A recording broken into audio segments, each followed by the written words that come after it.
할렐루야. 지금은 1월 17일 토요일 아침 묵상 시간입니다. 오늘도 말씀으로 하루를 시작하는 모든 분들에게 주님의 은혜가 가득하기를 소망합니다.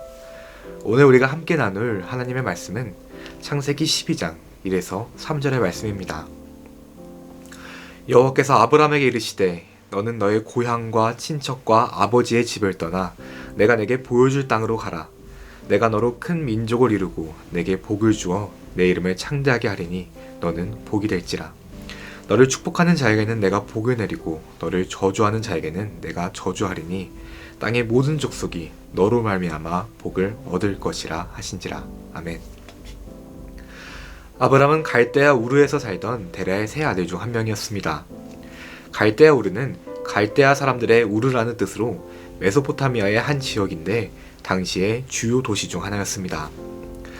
데라는 우르를 떠나 가나안으로 가기 위해 아들 아브람과 함께 북서쪽으로 이동해 하란으로 왔고 그곳에서 살다가 죽었습니다. 데라가 죽고 나서 하나님께서 아브람을 부르고 계십니다. 하나님께서 아브람을 부르셨을 때 그는 75살이었습니다. 그는 결혼은 했지만 자식이 없었습니다. 성경은 그 이상 아브람이 어떤 사람인지 소개하지 않습니다. 하나님께서 아브람이 어떤 사람이었기에 세상의 많은 사람들 중에 그를 부르셨는지는 설명하고 있지 않다는 것입니다.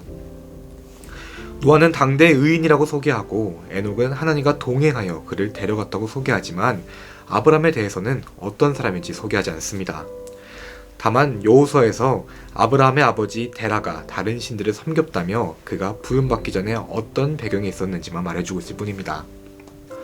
우리는 아브람이 특별했기에 선택받았다고 생각할 수 있지만 성경에서는 아브람을 다른 신을 섬기는 가문의 사람이었다고만 말하고 있습니다. 만일 하나님께서 그를 부르실 때 그가 어떤 사람이었는지가 중요했다면 그것에 대해서 언급했겠지만 그가 어떤 사람이기에 그를 불렀는지에 대해서 말씀하고 있지 않습니다. 다만 하나님께서 그를 부르시는 목적을 2에서 3절에서 자세하게 말해주고 있습니다. 하나님께서는 아브람에게 복을 주시고 아브람을 통해 땅의 모든 족속이 복을 얻게 하실 것이라고 말씀합니다. 자식이 없는 아브람이 큰 민족을 이루고 그의 이름을 창대하게 하며 그로 말미암아 인류가 복을 얻게 하시겠다고 말합니다. 4절은 아브람이 가나안으로 갔다고 하지 않고 말씀을 따라갔다고 표현하고 있습니다. 아브람이 말씀을 따라갔다고 할 때 말씀은 히브리어로 다바르입니다. 이는 일반적인 모든 말을 의미합니다. 구약 성경에서 1150회가 쓰일 정도로 흔한 말입니다. 사절에서 아브람이 가나안으로 갔다고 하지 않고 여호와의 말씀을 따라갔다고 하는 것은 의미가 있습니다. 그가 여호와의 말씀을 따라갔을 때가 75세였고 사례는 65세였습니다. 아브람이 175세를 살고 사례가 127세를 살았는데 그들은 인생의 중반기에 있었습니다. 아브람은 인생의 중반기의 시점에 여호와의 말씀을 따라 한 번도 가보지 않은 곳으로 갔습니다. 그가 가나안으로 간 이유는 순전히 여호와의 말씀으로 인한 것입니다.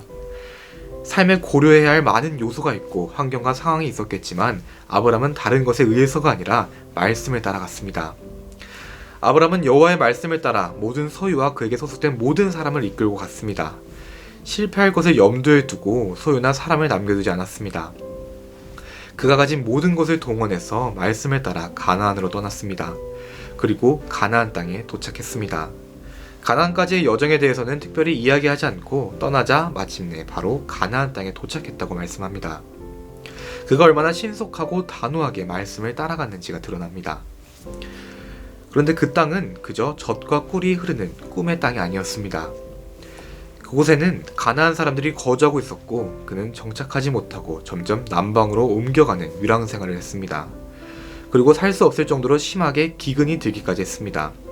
다시 말해 하나님의 말씀을 따라갔지만 약속이 바로 이루어진 것이 아니라 어려움을 겪었다는 것입니다.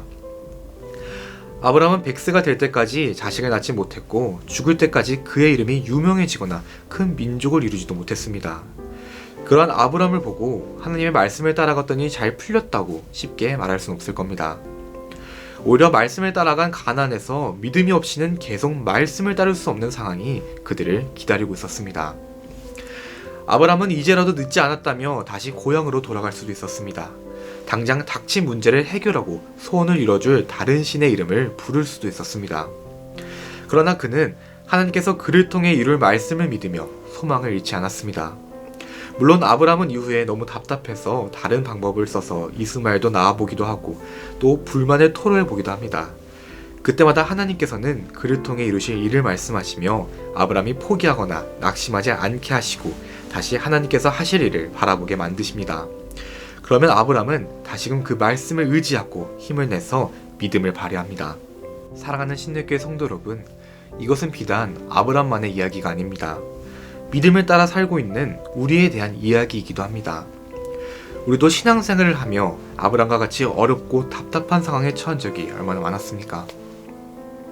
아브람은 그런 순간마다 하나님과의 약속을 되새겼고 자신에게 주어진 그 말씀을 의지했습니다.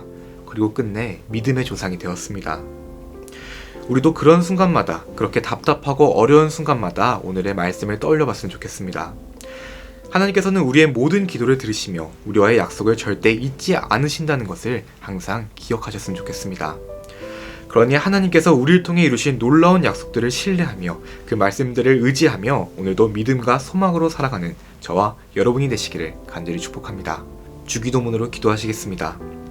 하늘에 계신 우리 아버지여, 이름이 거룩히 여김을 받으시오며 나라가 임하시오며 뜻이 하늘에서 이루어진 것 같이 땅에서도 이루어지이다. 오늘 우리에게 일용할 양식을 주시옵고 우리가 우리에게 죄진 자를 사하여 준 것 같이 우리 죄를 사하여 주시옵고 우리를 시험에 들게 하지 마시옵고 다만 악에서 구하시옵소서. 나라와 권세 영광이 아버지께 영원히 있사옵나이다. 아멘.